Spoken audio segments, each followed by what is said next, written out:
He spent 13 years in the NFL, 6 of which were with the Saints. He was a 2-time Madden's Most Valuable Protector Award winner. He was a Pro Bowler. And of course, he's one of the immortalized guys on the 2009 Super Bowl championship team. He is Jonathan Goodwin. What's up, guys? This is Mike Carney. This is Toy Cook. I'm Randy Mueller. This is Quinn Early. I'm Delvin Bro. I'm Alex Molden. I'm Jake Cup. And this is Life of a Saint. And this is Life of a Saint. And this is Life of a Saint. The Life of a Saint. Life of a Saint. Life of a Saint. And this is Life of a Saint. Whodat?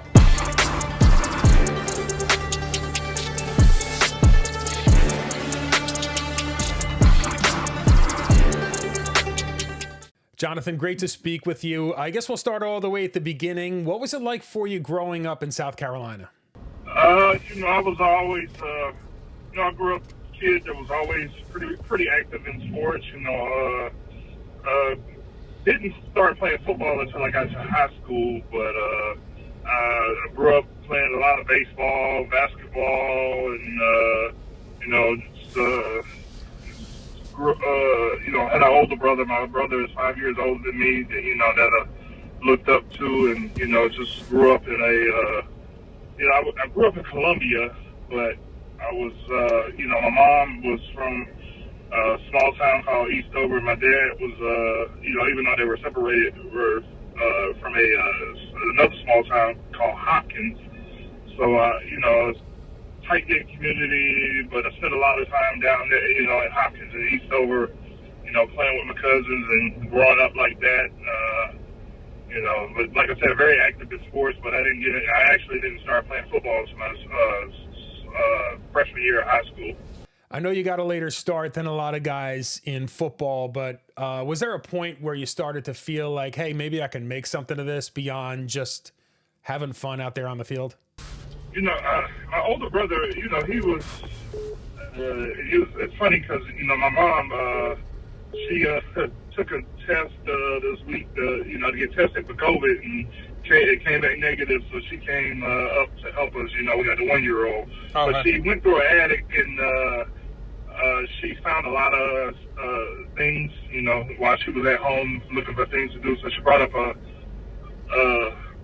lot of memorabilia, and we were recently just talking. I was telling my wife, out of high school, my older brother, he was a USA Today All-American and went to Michigan, and he didn't actually start playing football until his junior year of high school, whereas, I started as a freshman, but, seeing his success, that kind of gave me an idea that, that football may be a way for me to get to college, and, originally, I didn't have in high school quite the success he had, I got hurt a lot, and, my freshman year of college, I actually went to Ohio University for a year and then had some success there, and, but I ended up wanting to transfer. Originally I was going to go back to South Carolina, but they wanted me to walk on, and Michigan ended up, hearing about me and getting some film on me and offered me a scholarship, so I ended up at Michigan.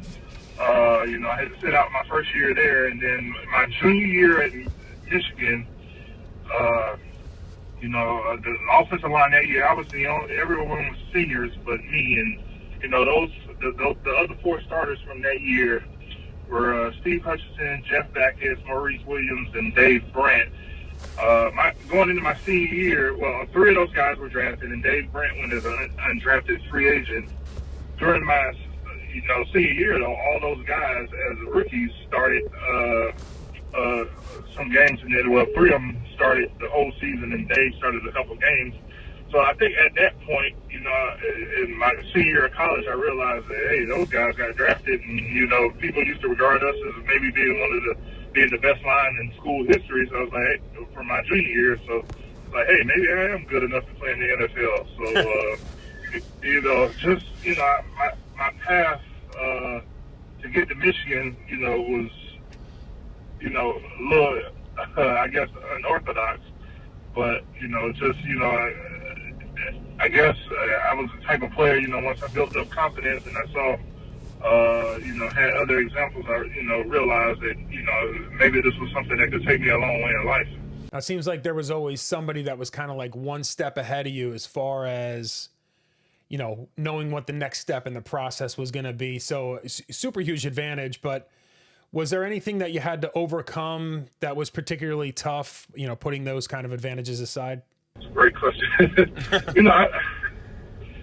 Believe it or not, and I tell people this, tell my kids this, coming out of high school, another knock on me was considered, even though I was 6'3", there was some, my high school coaches tell me this all the time. Some schools thought I wasn't tall enough and things like that. So I think height and size at times were a problem. And then, coming out of college, I think I gained too much weight initially. As a matter of fact, I think a lot of the bios used to have me listed at 318 because I weighed that at the combine. Where the majority of my career, I played from 300 to 305. A couple years later in my career in San Francisco, I played a little bit heavier than that. But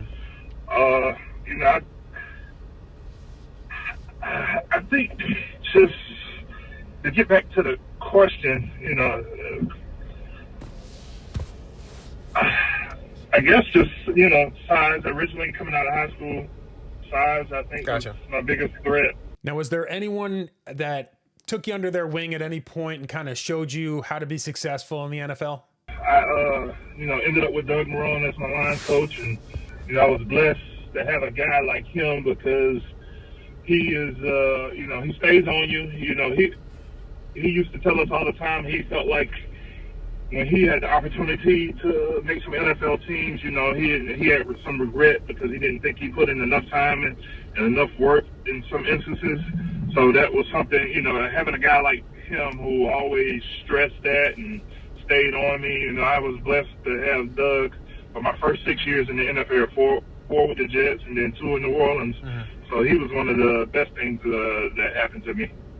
Sorry, we're going to jump back a little bit, but was there anyone that you think was like maybe the biggest influence in you making it from that kid in high school through Michigan and ultimately landing yourself on an NFL roster? I mean, I guess, my the support I had from my parents, they were always huge. Even, my parents got divorced at an early age, but, they always helped provide for me to, be a part of, like I said, I grew up playing baseball, basketball, football, whatever it is. So, I think they made a lot of sacrifices for me that paid off to be huge. And, now I'm trying to do the same things for my kids, as long as, your grades are great. And, I'll just try to, whatever you want to do, whether it's basketball, football, baseball, they have those options. So, I think my parents were definitely huge. Now, coming out of college, did you expect to get drafted? Yeah, and I actually, like I said, from after my junior year, after those other guys got drafted, I started getting. I remember back then, I went to social media and stuff, but all of a sudden the agents would pop up emailing me. How they got my school email, I have no idea. So, going into my senior year, then, I had a lot of confidence. I think I played okay my senior year. I heard I could be anywhere from, I think, like the 3rd round to around the 5th round when I actually did get drafted. If I could do it all over again, I went to Houston to train at a facility there. I probably would have just, if I had to do it all over again, I probably would have just stayed in Ann Arbor and trained at Michigan. I don't think I took the pre-draft process serious enough, and I think it was just because being in a new place, didn't have the right people around to help influence as far as, being consistent with my workouts and things like that. So, like I said, I weighed in at 318, I think, at the combine, which was heavier than I had played at. So I think that hurt my, draft status a lot. Piggybacking off that last question, what was it like when you finally got the call from the Jets saying that you were drafted in the 5th round?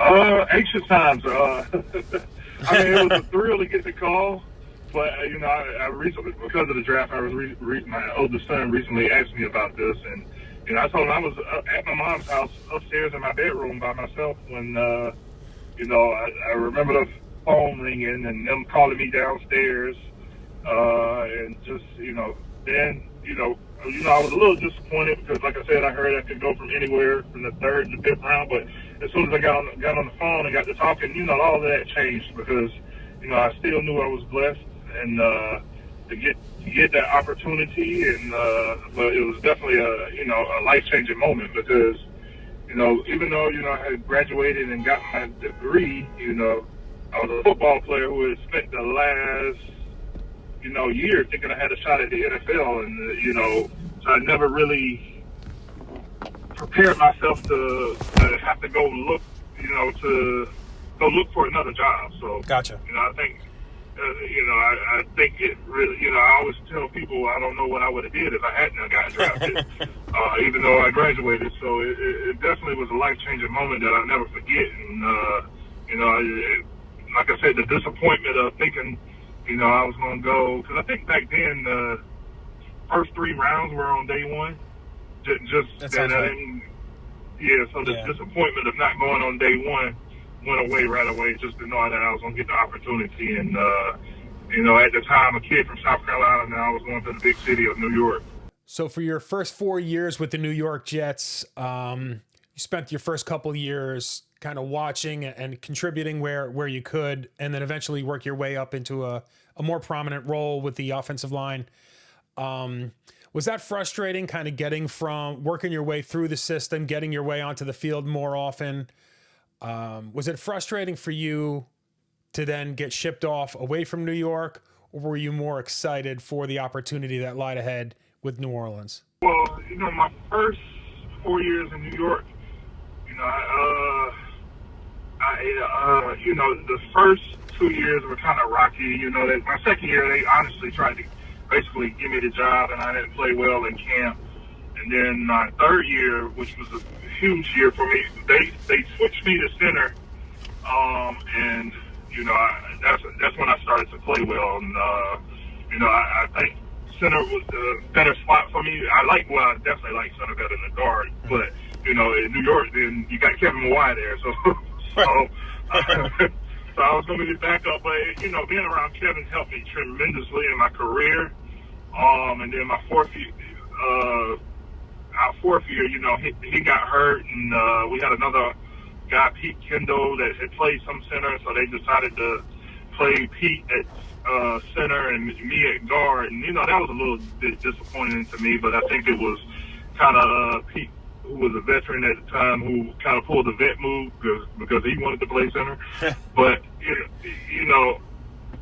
the Jets, they tried to sign me back, but one of the reasons I didn't stay was because they were unsure what position they wanted to play me at, center or guard. And then another factor that ended up that had me that I decided was just Doug went to New Orleans, and it was funny because I told you earlier about Doug thinking about some of the mistakes. One of his coaches that he had was O-line coaches during his career was Tony Wise, and at times I think they didn't see eye on things. And I just remember some of the conversations he had about him,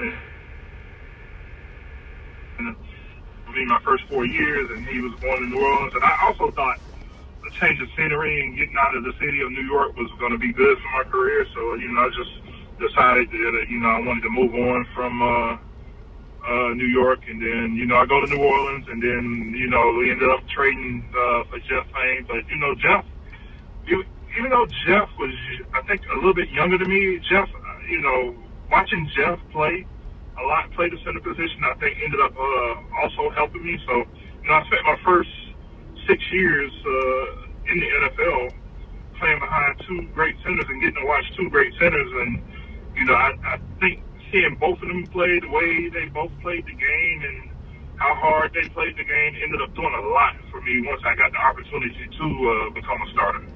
Now, I'm going to ask you to be honest for this one, but when you chose New Orleans, was there any reluctance considering what you were walking into? I mean, you're talking about a 3-13 season the year prior. You're coming off Hurricane Katrina. You've got a brand new coach and brand new players. Was there any reluctance in heading in that direction, or did it sound like a good opportunity either way? There was, after I came in, originally I had a visit set up with the Redskins, and the Saints jumped in front of that visit. So, I come to New Orleans, I really liked it. But, I still wanted to take my, to get back to answering your questions, I was still worried about, like you said, coming off the hurricane and Katrina and, seeing some of the damage and things like that. And, like you said, also, 3-13 football team. My last year in New York was the only year we were kind of out of the playoff race early in the season. And that is really, honestly, the only year in my whole entire career that, early in this year you were out of the playoff race, and it was by far the longest year ever, the longest year of my career. So, going into New Orleans, I'm thinking, do I really, want to be on a team that's, out of the playoff race before the half of the season is even over? But, taking that trip to Washington, and I didn't have the same vibe I got from the trip in New Orleans, and I started to really believe. The whole time I was in Washington, Doug Marrone was calling me, and Terry Malone was actually my offensive line coach at Michigan, so he was calling too.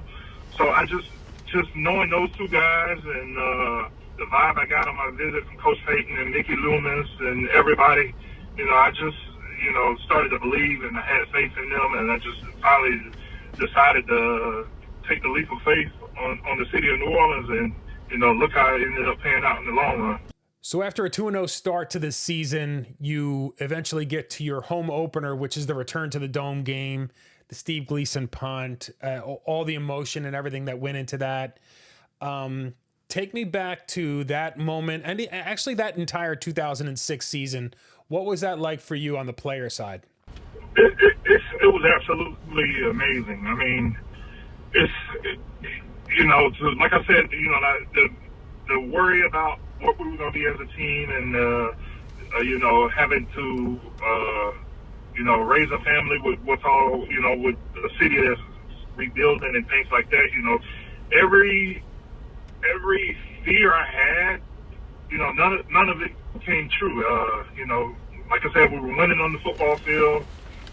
We go on the road and win away the first 2 weeks, and then you come back to that game and the opening of the Dome, and to see how passionate the fans were about the city, and just that whole night was amazing. I'm glad ESPN really replayed it, because that was the first time I had ever watched the TV copy of that game. But oh wow, to be a part of that, and to know that I was a part of that, and help change the culture of the New Orleans Saints, it's something that I'll definitely always hold a special place in my heart. And to know that the bond that this Saints fans, and especially people who live in the city of New Orleans have with their team, is something that's special, and it's something people don't understand. A lot of other fan bases, I don't think, understand it. It almost has a little bit of a college atmosphere, like feeling how passionate Saints fans are about their team. So within those couple of years from your arrival in 2006 to your Super Bowl championship in 2009, you go from the new guy on the block all the way to a staple in that offensive line. What was that transition like for you over those couple of years? It's just, my personality, I'm not a loud talker or, rah-rah guy, but, I think the chemistry we had in that room, the mix of guys, made the transition pretty easy. We bonded real well, guys in that O-line room, you know, we all fit well together. Our personalities mesh together, so that made any transition easy. You know, those guys are like brothers now, and you know, just, you know, I was able to be myself, and you know, everyone knew what they were going to get from me. I knew what I was going to get from everyone, and you know, that made that transition easy. Okay, peel back the curtain for us. 2009. I mean, obviously, everyone watching this, myself included, knows what it was like on the fan side of things, and watching all that transpire. What was it like for you as a player, kind of living through that and seeing things from a different perspective?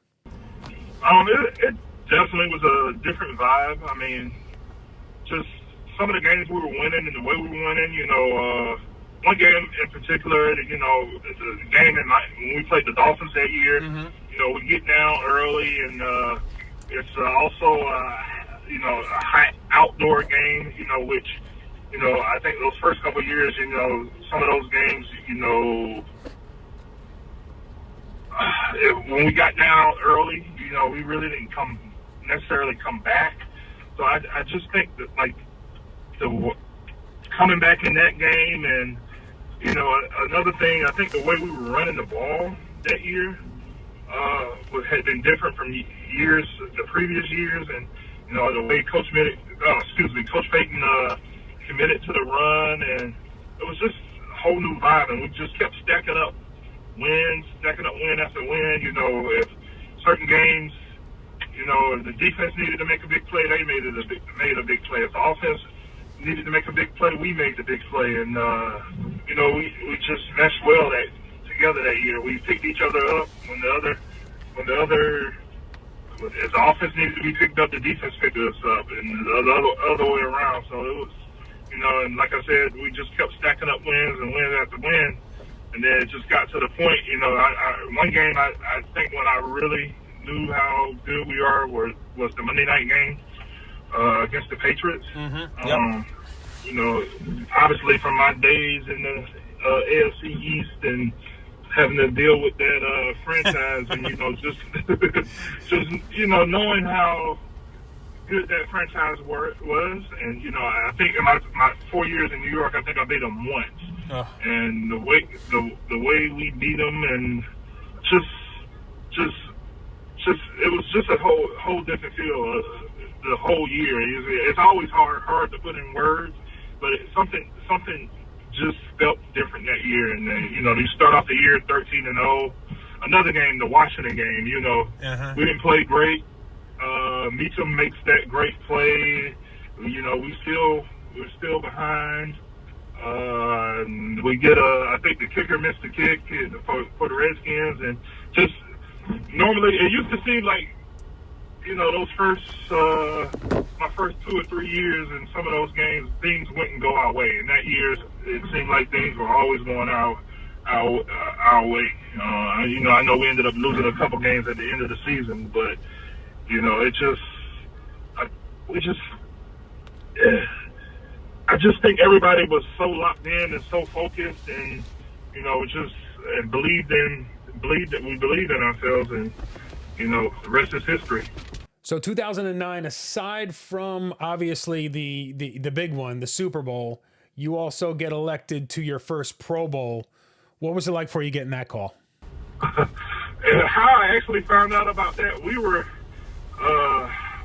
practicing, because I think I was originally the first alternate, and we were practicing, and as a matter of fact, it was the week of the NFC Championship game, and after practice, you know, we normally we would break down as a team, and then we would go to our individual position groups and do a breakdown. So as the O-line is breaking down, Coach Payton is waiting on the O-line. He's normally not over there. So right before we break down, he says, hey, I got some good news and I got some bad news.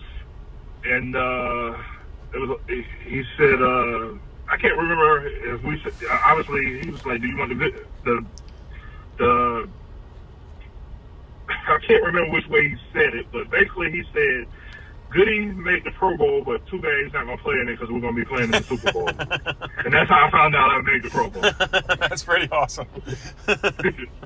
That's the idea, right? Make the Pro Bowl Yeah, and never play in it. That was the week of the NFC Championship game. So it was the good news, he made the Pro Bowl, but the bad news is he won't play in it because we're going to the Super Bowl. And the other bad, because we did that, I got to get paid. I got paid for the Pro Bowl and didn't have to go to it, which made it even better. There you go. So following the 2009 season, you head out to San Francisco. Was that particularly tough leaving New Orleans, considering not only the success that you had achieved, but also the relationships and the community that you had been a part of? Yeah, I didn't want to leave. I really didn't. I ended up, that was after the lockout, and I took the trip to San Francisco, and, I think it was kind of, my agent got me to take the trip. And, I told the 49ers I was going to sign, and then went to bed, woke up like 3 or 4 in the morning out there West Coast time, and looked at my wife and told her I can't do it. And, so I ended up calling my agent, and then Harbaugh, and that morning, Jim Harbaugh, and I think the general manager that came to the hotel and tried to talk me into staying and left me with the contract, and they just told me to go think about it some more. So I go to the hotel room. I actually tell my wife, all right, I'm going to book my own flight. We're going to book our own flights. We're going to fly back. She had to fly back to South Carolina. I was going to fly to New Orleans. We're on the way to the airport, and I call my agent and tell them, like, look, I'm on the way to the airport. I'm going to just sign back in New Orleans. And my agent called me back and was like, they just up the deal even more. So, and unfortunately, at the time, at the time I had told myself, I needed to take more money, so I ended up, even though their offer was already more, I decided to, I was, at the time, I said I was still going to sign in New Orleans, but then they upped it even more, so then that changed my mind. But I did not want to leave New Orleans, but, I only left, to be completely honest, I only left New Orleans because of money. I had made good money, but, it was just one of those things where, like you said, there's only a certain time period that you get to make this type of money, especially to play a sport. So, so I just, something that I felt like I couldn't turn down. And, I remember sitting after the GM actually came to the airport and picked me up and brought me back to the facility, and I signed. And I still remember sitting in my first O-line meeting in San Francisco, my first meeting. I go in the O-line meeting, and I'm sitting there and I'm listening, and this was all the same day, and that was after the lockout, so it was during training camp. Like my visit to San Francisco, one day I spent watching them practice before I even signed. So I remember sitting in my first meeting, I think it was the next day, and almost feeling like I wanted to cry because in my heart at the time, I felt like I definitely, it was so hard for me to let go of being in New Orleans and missing, I was going to miss my, line mates. And then it didn't help. Like, I think like 8 or 9 days later, I had to come to New Orleans to play in a preseason game. Insult to injury. Wow. Yeah. So that was by far the toughest game emotionally for me to get through. That my preseason game, first preseason game in San Francisco was in New Orleans. Now, I hate to ask this one because I'm not a big San Francisco 49ers fan, but is there anything that from your years in San Francisco that you hold particularly fondly in your memory? You're gonna hate it, but obviously, then that year we ended up playing the Saints in the playoffs, and the last thing, the last thing you want to do is to leave a team and see them go win a Super Bowl. And I think we both know that if we don't beat them in San Francisco, they probably win the Super Bowl that year. So, probably my best memory in San Francisco was that game, winning that game, and I think how that game played out. I know Saints fans are probably going to be a little mad at me for this, but I think it would have been emotionally, from what I went through with leaving New Orleans and not wanting to leave, I think I would have had to revisit all those feelings again if, I do decide to leave for more money and then they go win the Super Bowl. So that probably definitely was my top memory in San Francisco. Obviously, close second would be, going to the Super Bowl and,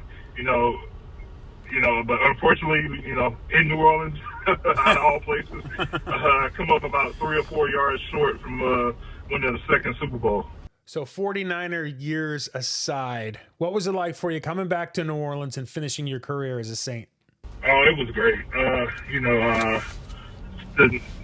knew for a while it was going to be a possibility. I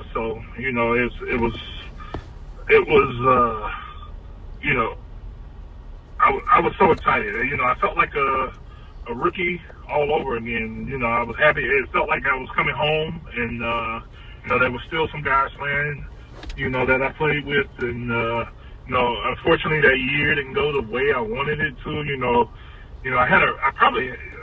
I may have had one of my best training camps in my career, but then the week 2 we go to Cleveland and I hurt my elbow and played through it, and then the following week I think I rolled my ankle against Minnesota, and then I kept playing through stuff, and then I got hurt a couple weeks later. I sprained my knee in Detroit. So, at my age, those leg injuries didn't help me that year at my age at the time. So, I didn't get to play. I feel like I was able to play as well as I could have. But, unfortunately, that's how things worked that year. But I definitely felt blessed to know that, I was going to be able to retire as a Saint, and I got to come back and finish, where I felt like I wanted to be. And, I didn't have to go sign a one-day contract to retire as a Saint or anything like that. Right. So I got to finish. I got to finish at the place that was, the place that I felt was where I had the most success in my career, and the place that it felt like home. Gotcha. The thing about New Orleans is, living there, I know South Carolina, growing up in South Carolina is not as big of a city as New Orleans, but growing up in Columbia, South Carolina, it's not as big a city as New Orleans, but it felt like home. It's not New York, it's not the Big Apple, but, it's more, down to earth, and, my other place that I played at was San Francisco, so, kind of big city. So New Orleans was closest to home. I had the most success on the field in New Orleans, and, the people in the city of New Orleans, were great. So, Gotcha. It was definitely a blessing to be able to finish my career where I wanted to be. Jonathan, one more for you. And this is a question that I like to ask athletes. Considering you had put so many years into playing football, your routine is football, your internal schedule is football. After 2010, when you finally decide to hang them up, is that a particularly tough transition to go from that into regular life, or were you more like looking forward to that and enjoy the process of kind of moving away from football? For my transition,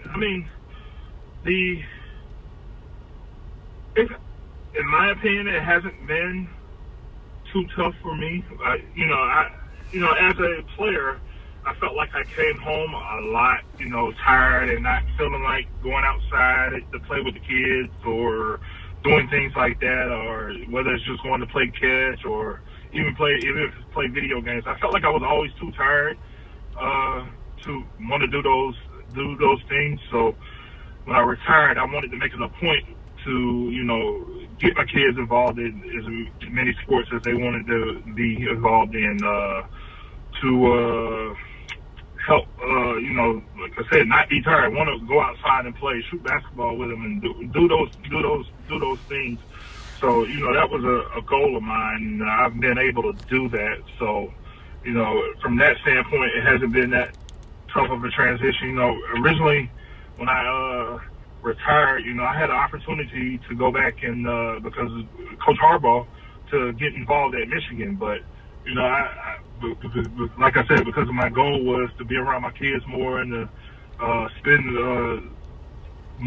not necessarily more quality time, but better quality time with them. Mm-hmm.